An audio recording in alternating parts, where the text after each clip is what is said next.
नमस्कार, पंजाब केसरी टीवी देख रहे हैं आप। मैं हूं अजय शर्मा। संपूर्ण हिमाचल में सबसे पहले नजर डालते हैं हेडलाइंस पर।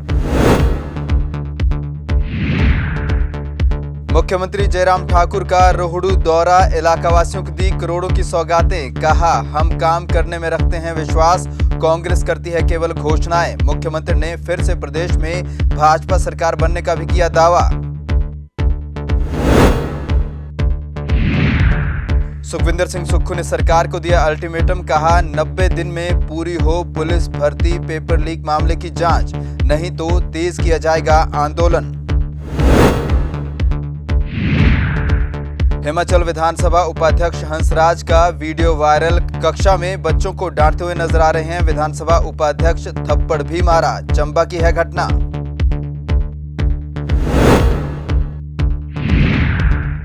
और बढ़ती गर्मी के चलते कांगड़ा जिले में स्कूलों के समय में हुआ बदलाव। 23 मई से सुबह 9 बजे की जगह पौने 8 बजे खुलेंगे स्कूल।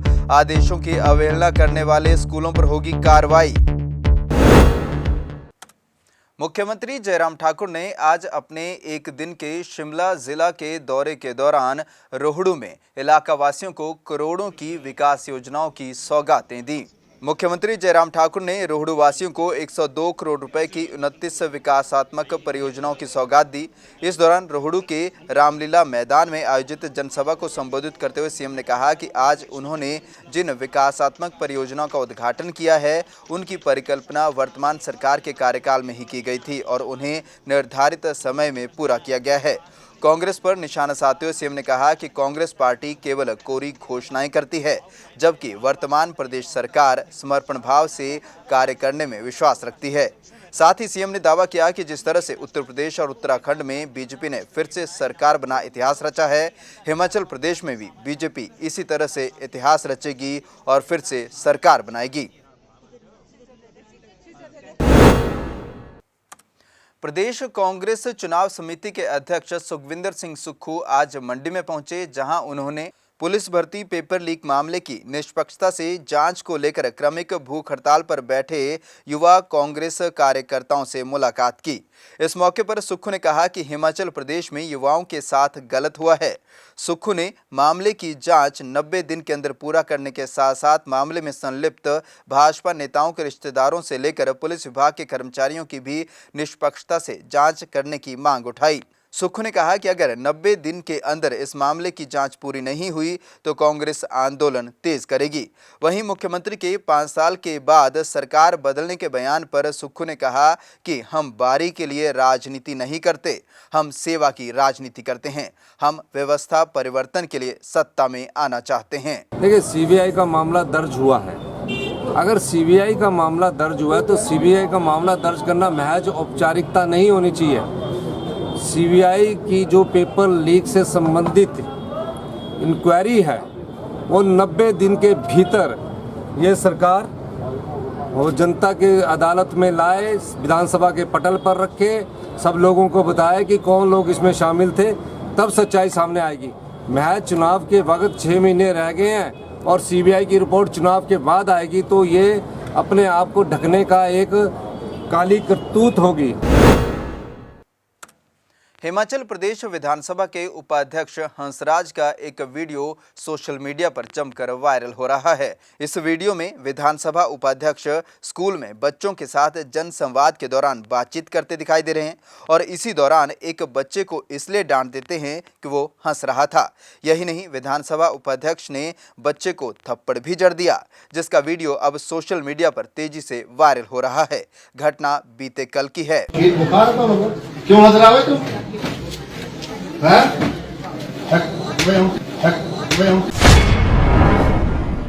पिछले कल गवर्नमेंट सीनियर सेकेंडरी स्कूल रैला में माननीय हंसराज जी का टूर था और अपने इस टूर के दौरान उन्होंने वहां पर 9th और 10th के बच्चों को एक हॉल में इकट्ठा किया और उनके साथ स्कूल के संबंध में वार्तालाप करने की कोशिश की। इसके दौरान उन्होंने क्लास में वहां उपस्थित एक बच्चे को थप्पड़ मार दिया और एक बच्चे को कहा कि अपने मुंह से उंगली बाहर निकाल, नहीं तो मैं तेरी उंगलियां तोड़ दूंगा। और वहां पर उपस्थित एक बच्चे को उन्होंने कहा कि मैं तुझे उठाकर क्लासरूम से बाहर फेंक दूंगा।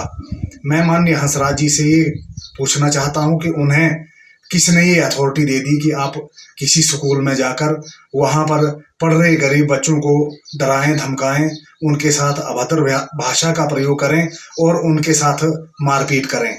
जैसा कि आप सब लोग जानते हैं कि आने वाले 4 महीनों के बाद हिमाचल प्रदेश में विधानसभा का चुनाव होना है और श्री हंसराज जी को अब स्कूलों की याद आने लगी है। अपने 10 वर्ष के कार्यकाल के दौरान चुरा के विभिन्न स्कूलों में स्टाफ बिल्कुल भी नहीं है, चुरा के बच्चों का भविष्य अंधकारमय हो गया और आज हंसराज जी को चुरा के स्कूलों की याद आने लग गई।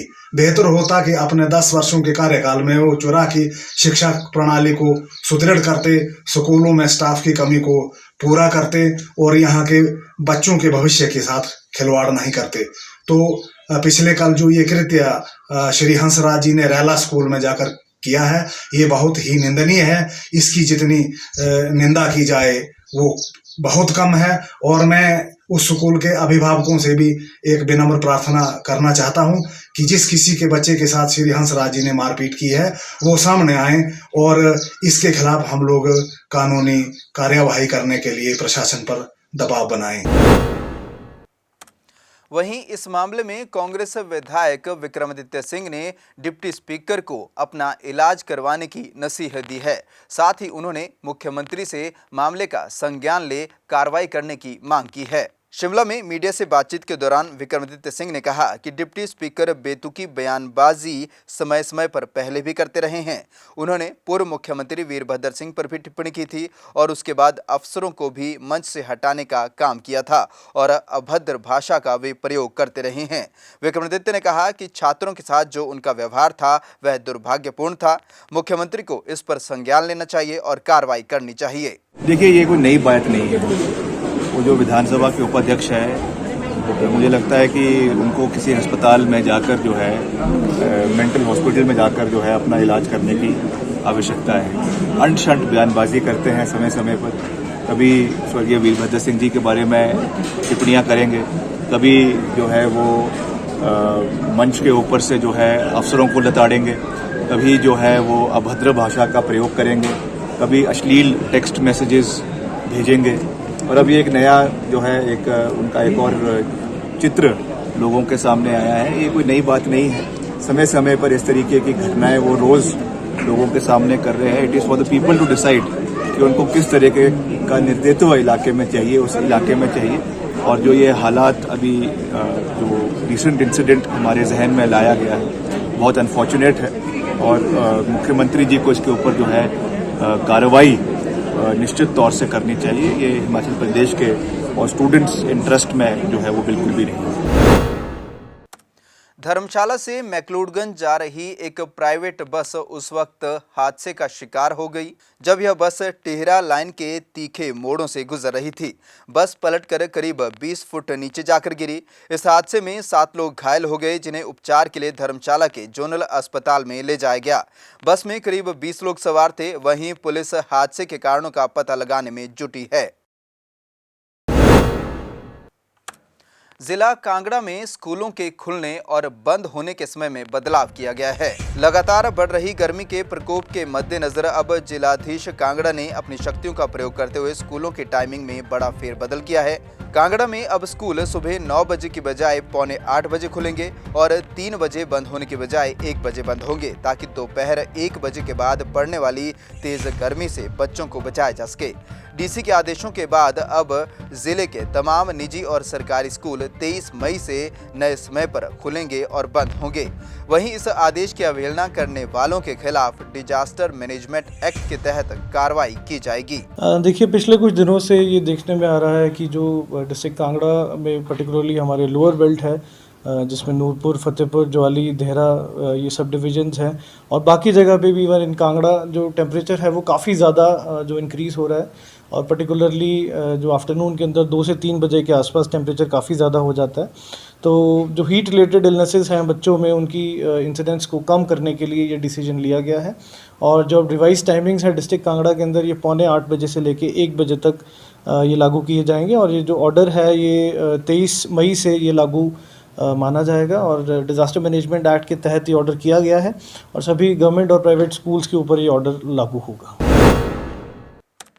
देश और प्रदेश में इस बार अप्रैल के महीने से ही प्रचंड गर्मी पड़ना शुरू हो गई थी। ऐसे में प्रचंड गर्मी के चलते प्रदेश में जंगलों में आग लगने की कई घटनाएं सामने आ चुकी हैं। आग के चलते करोड़ों रुपए की कीमत की वन संपदा को नुकसान हो रहा है।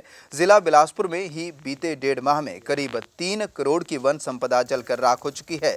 हालांकि वन विभाग ने जंगलों को आग से बचाने के लिए तमाम पुख्ता इंतजामात कर रखे हैं, फिर भी नुकसान काफ़ी ज़्यादा हो रहा है। Forest protection and fire control के प्रदेश कार्यालय बिलासपुर के मुख्य अरण्यपाल और state nodal officer Anil Kumar ने बताया कि इस फायर सीजन में मात्र 1.5 महीने में ही अब तक 1517 फायर केस दर्ज किए जा चुके हैं, जिससे 12,704 हेक्टेयर एरिया जल चुका है और 3 करोड़ रुपए की वन संपदा को नुकसान पहुंचा है। अभी तक की यदि मैं बात करूं, जब से हमारा फायर सीजन शुरू हुआ है 1 अप्रैल 2022 से अभी तक 19 तारीख तक, पिछले दिन तक हमारे पास 1517 केसेस जो हैं वो फायर के रिपोर्ट हो चुके हैं, जिसमें लगभग 12,704 हेक्टेयर एरिया जो है वो अफेक्ट हुआ है, प्रभावित हुआ है। साथ ही साथ यदि लॉस की, फाइनेंशियल लॉस की बात करें तो ज़्यादातर ये फायर जो थी ग्राउंड फायर रही हैं, और इसमें लॉस कंपैरेटिवली कम हुआ। टोटल लॉस अभी तक का जो है लगभग 3 करोड़ के आसपास हमारा हो रखा है। तो हर सर्कल में इसको कंट्रोल करने के लिए हम एफर्ट्स कर रहे हैं। कंट्रोल रूम्स बने हुए हैं, फायर टीम्स बनी हुई हैं जो एक्सटिंग्विश करने के लिए जा रही हैं। जितने भी हमारे फॉरेस्ट गार्ड हैं उनको फायर वॉचर दिए हैं, जो हमारी सेंसिटिव बीट है वो आइडेंटिफाई करके वहाँ पे हमने इतना भी प्रावधान किया हुआ है कि यदि उनको चाहिए तो वो टैंकर हायर कर सकते हैं और टैंकर ले जाके वहाँ पे आग बुझाने का काम कर सकते हैं। ये भी अलाउ किया हुआ है कि यदि आपको ऑफ टाइम में लेबर ले जाने के लिए कन्वीनियंस चाहिए तो आप टैक्सी हायर कर सकते हैं। वो टैक्सी भी सरकार ने अलाउ की हुई है। तो इस तरह से काफ़ी एक्टिवली हम जो है फॉरेस्ट फायर को कॉम्बैट करने की कोशिश कर रहे हैं। ऊना जिला में कन्या भ्रूण हत्या के संबंध में प्रशासन को पुख्ता सूचना देने वाले को 1 लाख रुपए का इनाम दिया जाएगा। ऊना के डीसी राघव शर्मा ने बेटी बचाओ बेटी पढ़ाओ अभियान के संबंध में आयोजित जिला स्तरीय बैठक की अध्यक्षता करते हुए यह ऐलान किया। उन्होंने कहा कि भ्रूण हत्या एक अपराध है और इसे रोकने के लिए जिला प्रशासन हर संभव प्रयास कर रहा है। डीसी ने बताया कि जिले में 6 वर्ष तक के आयु वर्ग में बेटियों की संख्या में लगातार सुधार हो रहा है। साथ ही बैठक में बेटी बचाओ बेटी पढ़ाओ अभियान के तहत वर्ष में 2 बार सभी ग्राम पंचायतों में बेटियों के जन्म दिवस के उपलक्ष्य में सामूहिक कार्यक्रम आयोजित करने का भी निर्णय लिया गया, जिसमें कई गतिविधियों का आयोजन किया जाएगा। साथ ही बेटियों के परिजनों को सम्मानित किया जाएगा। जिले में जो 0 से 6 वर्ष के बच्चों में बेटियों के अनुपात में लगातार सुधार हो रहा है, और इसी को देखते हुए हमने फर्दर ये निर्णय लिए हैं कि एक तो अल्ट्रासाउंड जो हमारे क्लिनिक्स हैं उनकी रेगुलर इंस्पेक्शन स्वास्थ्य विभाग द्वारा की जाएगी, और यदि किसी भी व्यक्ति को ये सूचना मिलती है ज़िले में कि किसी परिवार में सेक्स सिलेक्शन करके बेटी जो है उनको गर्भपात कराया गया है, तो उसमें वे सूचना जो है वो जिला प्रशासन को या ICDS विभाग को दे सकते हैं, आंगनवाड़ी वर्कर को दे सकते हैं, और अगर ये सूचना सत्य पाई जाती है तो 1 लाख रुपए का इनाम हमने ऐसी सूचना के लिए, सूचना देने वाले के लिए आज निर्धारित किया है। साथ ही हमने ये भी निर्धारित किया है कि वर्ष में 2 बार इंटरनेशनल गर्ल चाइल्ड डे जो 11 अक्टूबर को होता है, और एक बार और जिला की सभी पंचायतें जो हैं वो बेटी बचाओ बेटी पढ़ाओ अभियान के अंतर्गत समारोह आयोजित करेंगी, और उसमें पिछले 6 महीने में जितनी भी बच्चियां हुई हैं उनके परिवारों को वहाँ सम्मानित किया जाएगा, और बेटी के जन्म का उत्सव उस दिन मनाया जाएगा। इस बुलेटिन में फिलहाल इतना ही। अजय शर्मा को दीजिए इजाजत। नमस्कार।